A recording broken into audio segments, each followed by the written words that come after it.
All right, everyone, I think we're going to get started. So this is Professor Jack Mostow. He's an emeritus professor, research professor of robotics, machine learning, language technologies, and human-computer interaction at Carnegie Mellon. We're going to be hearing about a lot of really cool things that he does today. One particular thing that he's founded is Project Listen, which developed an automated reading tutor that listens to children read aloud. And he now leads the RoboTutor team. And a $1 million finalist and in the $15 million Global Learning X Prize competition to develop an Android tablet app for children in developing countries to acquire basic literacy and numeracy without adult assistance. That's a lot of words. I'm sure he'll give us an amazing overview of that in much better terms. So let's welcome him very warmly. Thank you.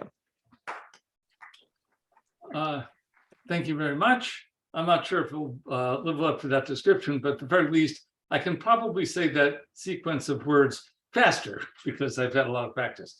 I'd like to acknowledge the contributions of my co-authors, one of whom is in the audience today, Andrew McReynolds, at least the virtual audience, probably virtual because it just occurred to me this morning I should tell my co-authors about this talk. So this is a slightly updated version of the talk from the Learning at Scale conference in 2020, which I believe Drew gave. Drew, is that right? Yes. Okay. And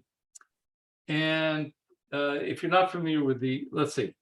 Drew, I'm going to put you to work. Oh, wait, I guess I can sort of see the audience. Please raise your hand if you heard of the Global Learning X Prize competition. And Drew, can you count hands? I don't see any. I think I saw one. Okay. And I'll try not to say this too fast.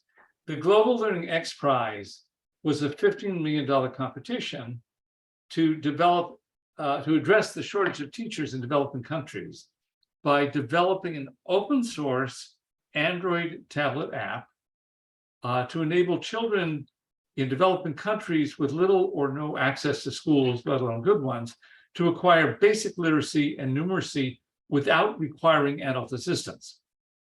198 teams from 40 countries initially registered back in 2015, and by a series of challenges, it got winnowed down to 5 finalists, who each won $1 million of Elon Musk's money and competed for the grand prize of $10 million, which was going to go to whichever team achieved the highest total learning gains in a colossal controlled study of a couple thousand kids in 168 villages in Tanzania of the Swahili version of the software, because we were required to submit versions in English and in Swahili.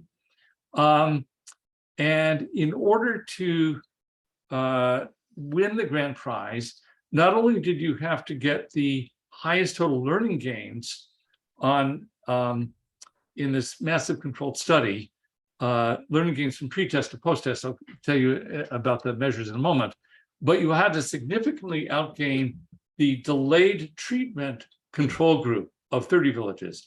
That is, the kids in those 30 villages weren't going to get anything special during the 15-month controlled study, but at the end of it, they would get whichever app won. And I'm happy to report that by not winning the grand prize, my wife and I saved millions of dollars on our income taxes. Also, only no one team won the grand prize. It turned out that there was a tie between 2 teams, meaning there's not a significant difference in the gains. So they only got $5 million each. And, you know, $5 million doesn't buy what it used to. In the process, I got, well, let's see, I think maybe this would be a good time to bring up the next slide. And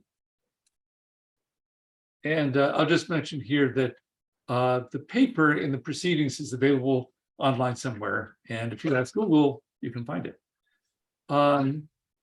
So speaking of villages, here are some of the people who contributed to RoboTutor.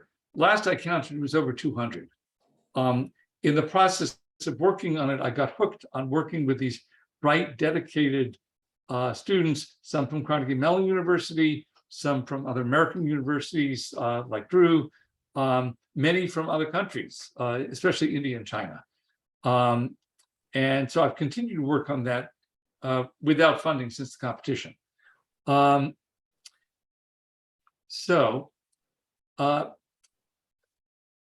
250 million kids today have no school. Many kids, even who do go to school, can't read. So the school they're going to is not effective. When you have 200 kids in a classroom and the teacher doesn't have very much training and you're short of resources, it's not terribly surprising. And that's when the teacher shows up, because the teacher isn't necessarily paid all the time. Anyhow, what's possible? What if technology could enable every child on the planet to acquire a world-class education, to quote, I think it was President Clinton, or at least to learn basic literacy and numeracy, which are sort of gatekeepers for going on to higher education. What a vision that is. And that's Peter Diamandis, the founder and leader of XPRIZE, had that vision. So the rest of this talk summarizes 2 studies. Study 1 analyzed which children outgained others, and study 2 analyzed logs from RoboTutor. And hopefully we'll conclude in time for questions. So the Global Learning Prize tested whether tablet tutors can teach basic literacy and numeracy to kids in developing countries. But both XPRIZE and the teams, the finalists, had to cope with the violation of 6 assumptions that EdTech, educational technology, typically relies on in developed countries. Here's a list, and I will discuss each one in a little bit more detail. First of all, there's reliable electric power. And I imagine that if you zoom in behind the kid's legs, you'll see outlets with reliable electric power, which we think about only when, on the rare occasions when there's a power failure. And by reliable, I mean not just that it's there, but that it's electrically reliable. The voltage isn't fluctuating all over the place and burning out stuff. There's internet, which we're used to having be fast and reliable. Without fast, reliable internet, I could not be giving this talk right now and seeing your faces, which I presume are smiling. It's too small to zoom in that far. We're used to it. Likewise, fast and reliable Wi-Fi. And personal computers. The kids here each have a computer. They're powerful, plentiful, and personal. Sensors of various sorts that are accurate, and support of 2 kinds, both technical support, because there's probably somebody, a phone in the room that they can call if there's a problem. And there are teachers in the room who can answer questions when kids get stuck with the material. So both the educational support and the technical support. So now let me go through those assumptions. So first of all, and not just the assumptions, but what did XPRIZE and the finalists do to work around them when they were violated? So these villages, 168 villages, did not necessarily, were not necessarily on the grid. So we could not rely on power. Obvious workaround there is use a battery powered tablet. But also in this picture here that you can see, XPRIZE provided solar powered recharging stations for every village. And here the XPRIZE staff, largely local, is putting them up. Likewise, the villages didn't have internet access. So the workaround for the finalists is the apps had to work on the tablet without internet access. But we did want to get the data back, and we needed a way to recharge the tablets. So XPRIZE provided these solar-powered recharging stations that included a Wi-Fi router and an FTP server, which is how we got the data back. I don't have a picture of this, but it's kind of colorful. In order to get the data back, the tablets uploaded the data to the FTP server for the village, and XPRIZE staff visited each village about once a week to harvest the data. I like to call it milking the machines. So they copied the uploaded data from the server onto some portable storage device, which I assume was a USB stick, and then sent it by motorcycle, because that's how most things and people get around in Tanzania, to someplace that actually had internet access and could upload stuff to Google Drive. Actually, to Box, I think is where they uploaded, and the teams could get it that way.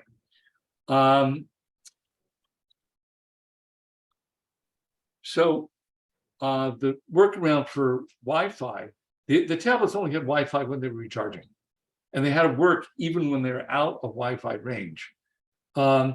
So here's somebody connecting one of the tablets to the solar charging station. I'm assuming that she's one of the village mamas. The village mamas and babas, which is father, were the local people in each village who were entrusted with kind of keeping track of the study. They didn't tell kids, at least they weren't supposed to, when to use their tablets, but they at least knew how to charge them.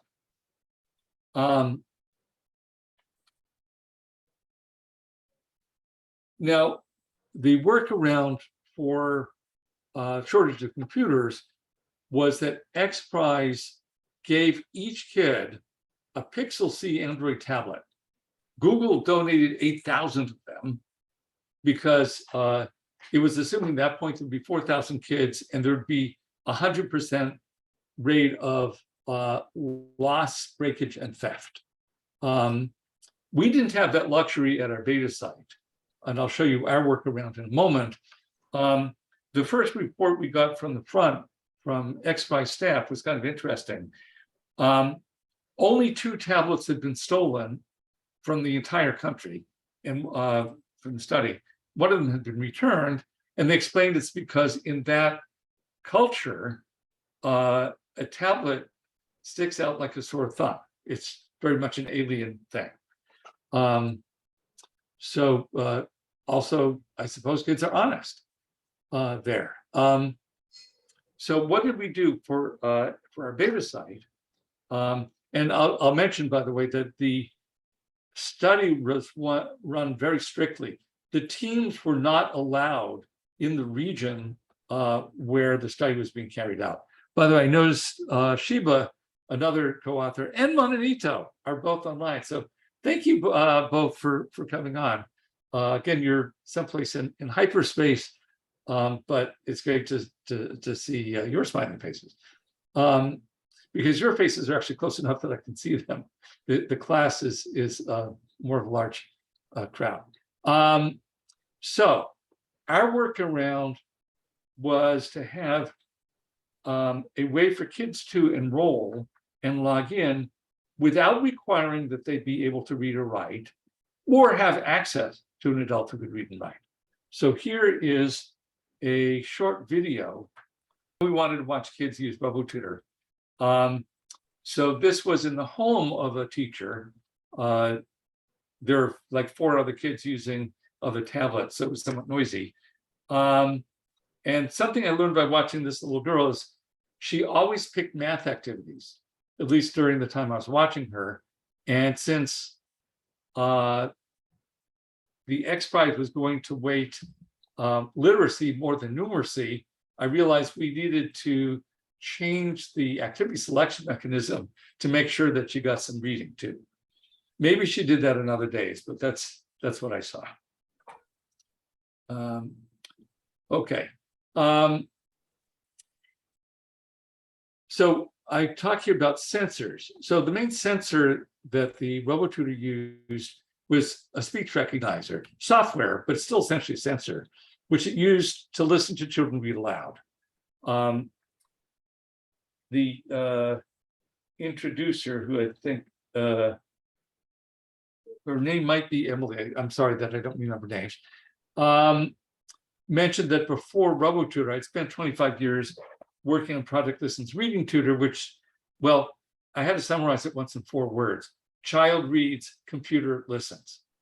If you fill in the rest with your imagination, you'll undoubtedly imagine something much more glorious than what we had.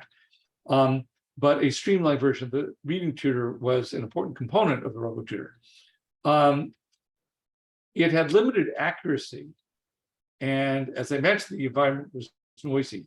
So there were fallbacks that RoboTutor had to provide, like supplying a word after rejecting it a couple of times or when the kid tapped for help. So let me show you a video now. Oh, can you hear the audio output? Okay, I'm going to unshare and reshare. Yes, we can hear it actually, Okay. but that's fine too. There's a share sound thing, which I neglected to click before. And now you should be able to hear it better than before. Okay. So here is a kid who you can see my cursor, right? Yes. Okay. So for data collection purposes, we sometimes turned on the tablet camera to get video of what was going on. And Tafadhali sema hadithi kwa sauti. please read aloud. Fisi na kunguru walikuwa marafiki sana hapo awali, ingawaje tabia zao zilikuwa tofauti sana kwa njia nyingine. Fisi na kunguru walikuwa marafiki sana hapo awali, ingawaje tabia zao zilikuwa tofauti sana kwa njia nyingine.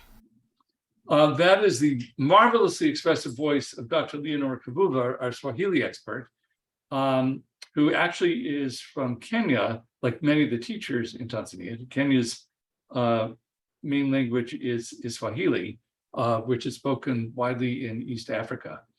And you saw, I think, 3 words turn red. Those were false rejections. So the kid had read them actually okay, so far as I can tell. Mimi ninaweza kusoma Kiswahili kidogo tu. I can speak only a little Swahili. I learned it, by the way, plug Duolingo is how I learned some Swahili, besides listening to Dr. Kabuva's prompts before I went there. Turns out, if you're visiting Tanzania, a little Swahili goes a very long way. All I had to say is habari mchana, which means how's your afternoon, and it was a great conversation starter with all sorts of folks there. A lot of fun. Anyhow, the voice you heard pronouncing individual words was actually a speech synthesizer that we trained on Dr. Kabuva's narrations and prompts. Unfortunately, it was not accurate enough to really work very well. But the narrations were her marvelously expressive voice, which is important for reading because the prosody, the intonation of reading carries a lot of information. So simply reading the sentence aloud to a child, this is true in English as well, helps them comprehend it, partly because it's expressive and partly because it relieves them of the cognitive burden of identifying the words, thereby leaving cognitive headroom, I love that phrase, for the comprehension processes that you need in order to comprehend the text. Let me go on. All right. Finally, support. I mentioned educational support and technical support. RoboTutor had to explain a lot of things itself, including giving hints, but in order to substitute for technical support, we had some short tutorial videos that showed what's happening outside of the tablet. So here is Filippo, who is from Tanzania, and was getting his PhD, I think it was, in educational technology. What a great, perfect match for working on RoboTutor. So here's a tutorial video. It's in Swahili, of course, explaining how to use RoboTutor. And I will provide a simultaneous translation. Kama umewahi kutumia RoboTutor kabla, fanya hivi. Here's how to use RoboTutor. Hii ni RoboTutor. She's saying this is RoboTutor. Ukiona picha yako, If you see your picture, tap on it. tafadhali gusa kwenye picha yako. Kama hupati picha yako, tafadhali gusa hapa. If you see a picture, Ninaona picha yangu hapa. Sasa ninagusa kwenye picha Filippo yangu. says that's his picture, so we tap there. Filippo. Kama huyu ni wewe, This is you. tafadhali gusa hapa. Please tap on Kama huyu the si wewe, If it's not you, tafadhali tap gusa on. hapa. Huyu ni mimi. This Sasa is me. ninagusa hapa. So I'll tap there. Hebu tuanze. Let's get started. And here you'll see the very beginning of RoboTutor launching Ungependa kufanya nini? and asking, what do you want to learn next? So let's see. Oops. Sorry, I pushed the wrong button. All right. That one. I wanted to say something else about educational support. One of the things that teachers do in classrooms is they figure out what level the kid is at and knows placement and when to promote them, promotion. We did not have that. So RoboTutor had to do it itself. So we needed automated assessment, both for placement and for promotion. What level to start at and when to advance. All right, XPI's collected a bunch of data. I mentioned the test scores, and I promise you I'll tell you more about the measures. Data Vision International is a company in Tanzania with many years of experience in educational studies and various stuff. They collected demographic data and they administered EGRA and EGMA. That's the elementary grade reading assessment and the elementary grade math assessment.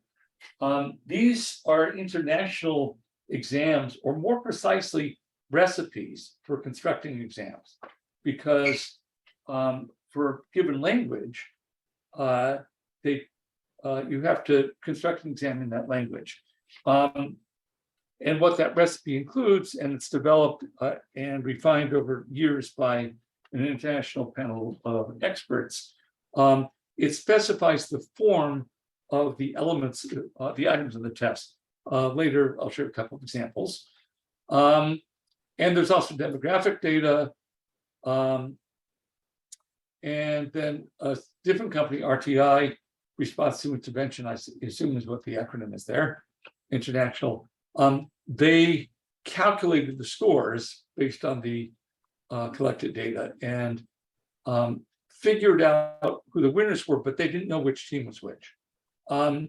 There was, at the same time, a study by UNESCO, which was interested in the socio-emotional impact of using these tablets. And so they collected some socio-emotional data. I'll show you a bit about it in a moment. They collected at the baseline, that is, prior to the study, at the end line after the study, and midline in the middle. So study one is who gained more. So here's a one-slide summary. The pre-test, the treatment and the control groups pre-tested approximately the same. You can see it's about 8% correct on the pre-test. And the control group, again, they sort of doubled their initial scores. But the treatment, that is the 5 finalists, scored 3 times the gains.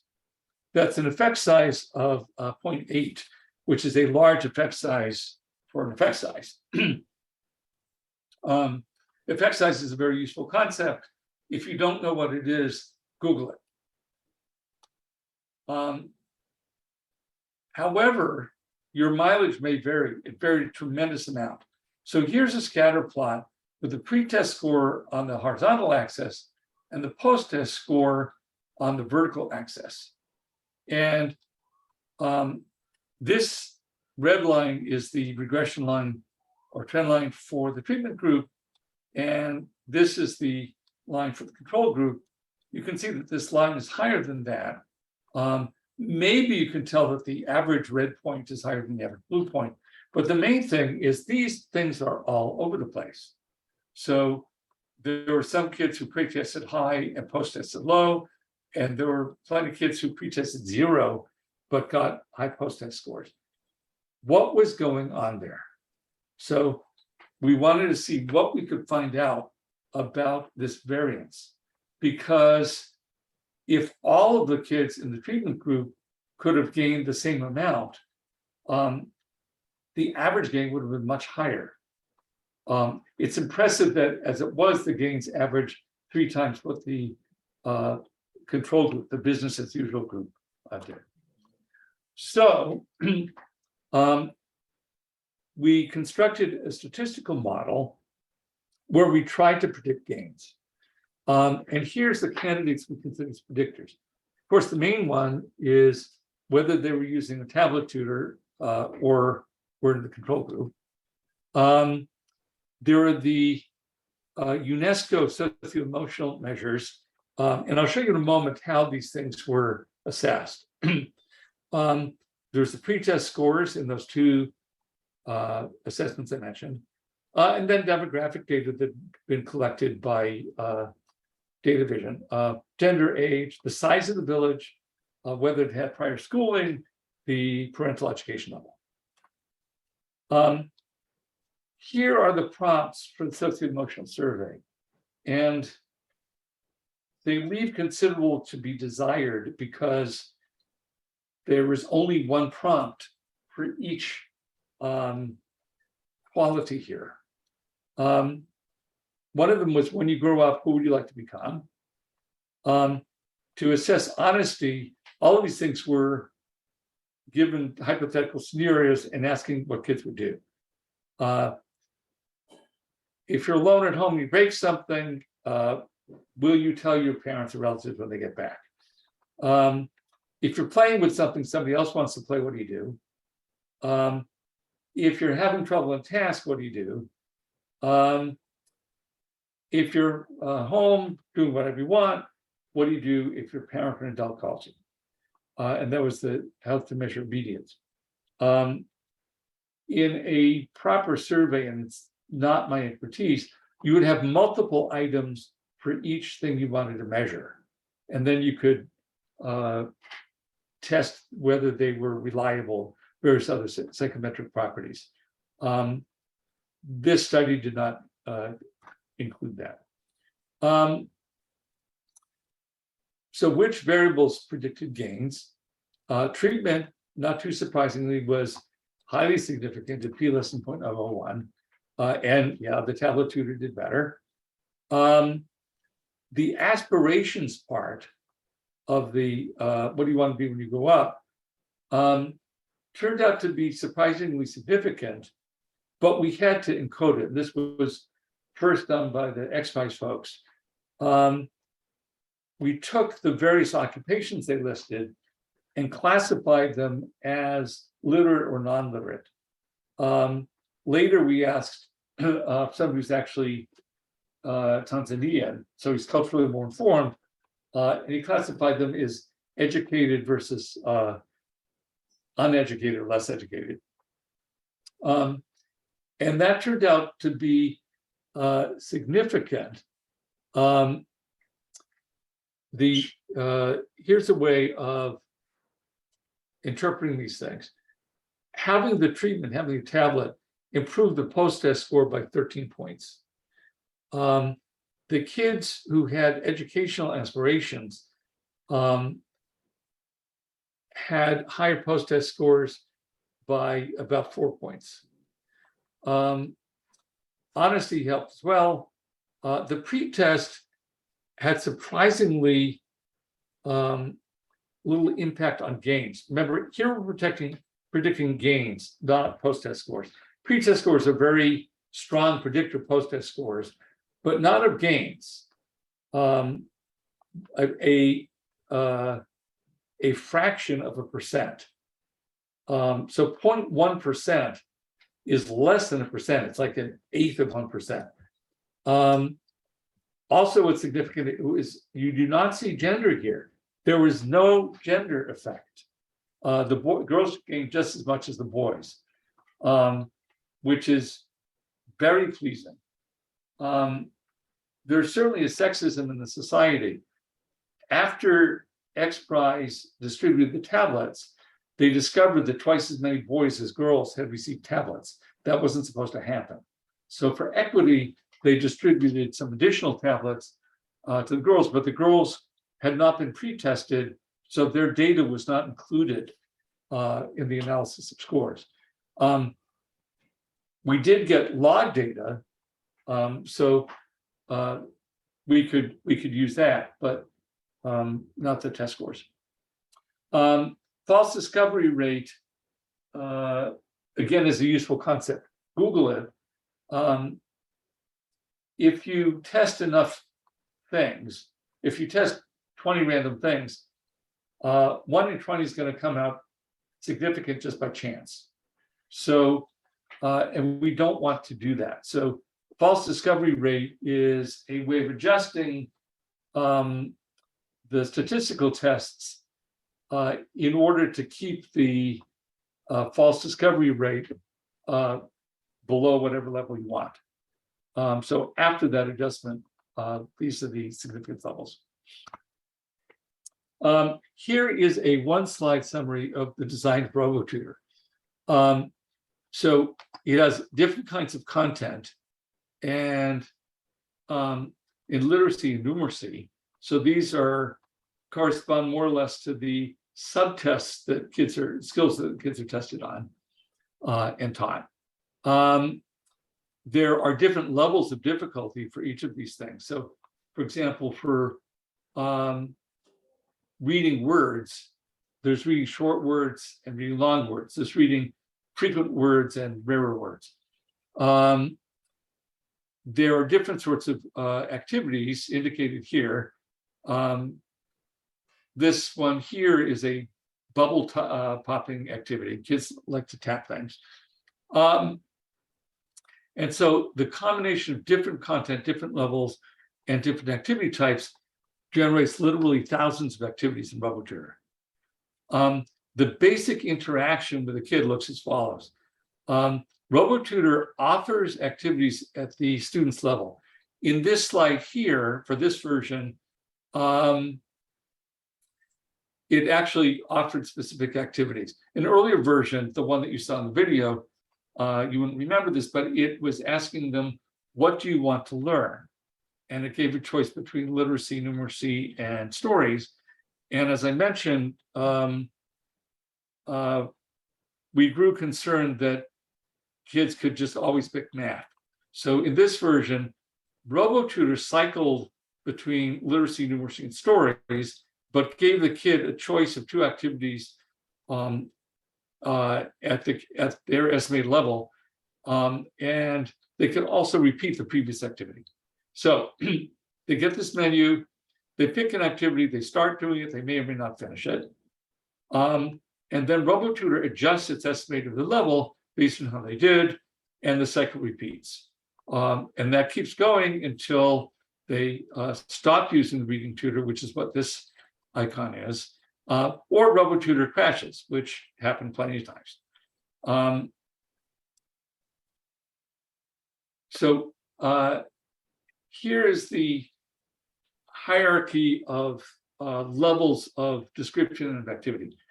A session starts when RoboTutor launches and ends when the kid exits or it crashes. Each session has a sequence of 0 or more activities. Each activity has a sequence of items, typically 10. Each item may take 1 or more steps. Most of them just 1 step, some of them more than 1 step. So for example, writing a word takes a step for each letter. Doing a math problem like this may have separate steps for carrying or borrowing for subtraction. Each step may have 1 or more attempts, and each attempt may be correct or incorrect. So that's a bunch of levels of different grain sizes that we could analyze. Okay. So study 2 went and used this detailed log data. And we just used the log data from the last 3 months of the study because during the study, we had 3 different versions of RoboTutor in succession. XPRIZE allowed each team to update its entry twice, at times of its choosing. So we looked at the data from the final version because during the earlier parts, we were continuing to frantically build out RoboTutor, adding more and more activities. And using that log data, we were able to compute various grain size measures of the activities. So I'll like the number of items they completed, the number of attempts they made, the number of correct attempts, stuff like that. And we wanted to predict their gains, not just overall, but on the specific subtests of the EGRA and EGMA, the reading and math assessments, that the activities were designed to target. So here are examples of 3 types of skills from about 20 different subtests. One of them is syllable reading. So this is no, bi, mba. Reading a familiar word. So Gina, Mkuba, and Toto are high frequency words if you're a Swahili speaker. Here are 3 addition problems.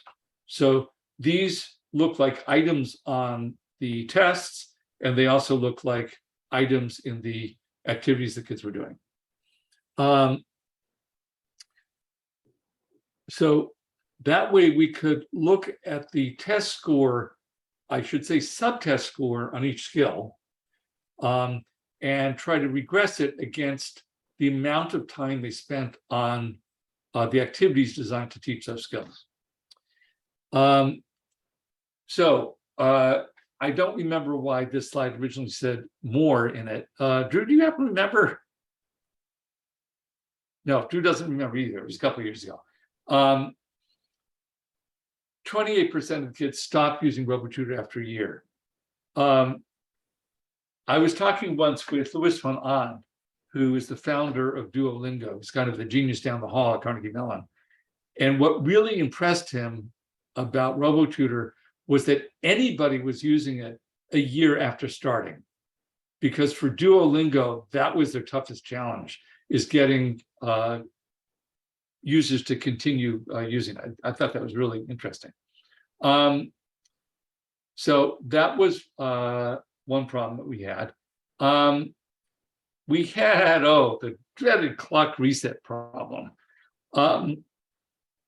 It turns out that when a Google Pixel C tablet runs out of battery and then gets restarted, it resets the clock to December 31st, 1999.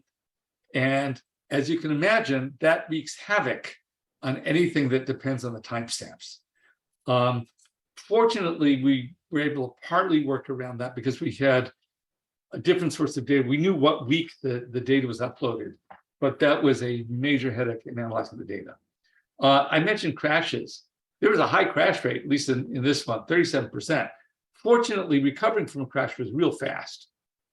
You saw before that little girl. In fact, that little excerpt of her logging in was taken immediately after crash.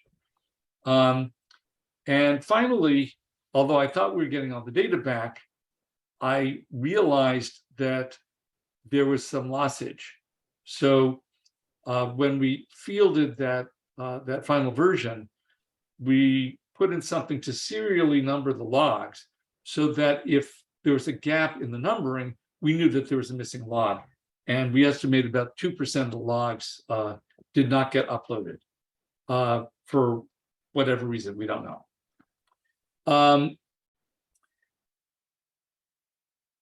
We wanted to analyze the effects of the activities on test scores. So here are 3 models that we constructed. The first just used the activity usage without the socio-emotional data. It turned out that socio-emotional data was not very predictive. If we incorporated it, then there's no difference in the results. And if we looked,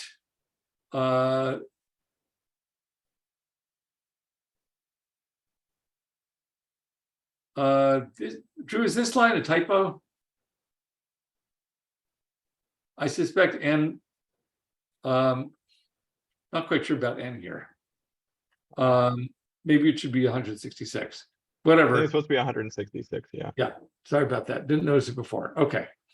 Drew, I'm really glad you're here. Okay. So let's see.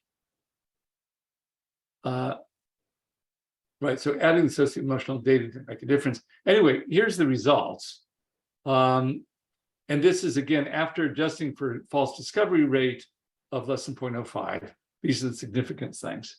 The paper has more complete set of results. If you look at reading familiar words and subtracting 2-digit numbers, you'll see some highly statistically reliable effects. The number of, and there's something interesting going on here. The number of attempts was a negative predictor, but the number of correct attempts was a positive predictor. So we interpret that to mean that perhaps incorrect attempts are actually harmful. Professor Mostow? Yes. Sorry to interrupt, but I just want looking at the time, and we're at time, unfortunately. And so I'm hoping, is it possible maybe we could wrap up the presentation, and then also we wanted to save time for Q&A, but because we'll be beginning the next session, would it be possible, can I share your email with the attendees here, and then if they have follow-up questions, they could ask you online? Let me whiz, why don't I skip? Because I thought we were actually going till 3:40. Oh, okay, cool. And lo and behold, okay, conclusion slide. So the X Prize was unprecedented in terms of the scope of the test. Takeaway is that the gains on average were very high, but had high variance. Interesting takeaways, the literate aspirations looked like it was significant, and there was no gender effect. And the last thing I mentioned, that the correct attempts help, the incorrect attempts might have hurt. There's some limitations. A talk should be about the work you did, not the work that you may do in future, and we're out of time. So thank you very much. And is there time for questions?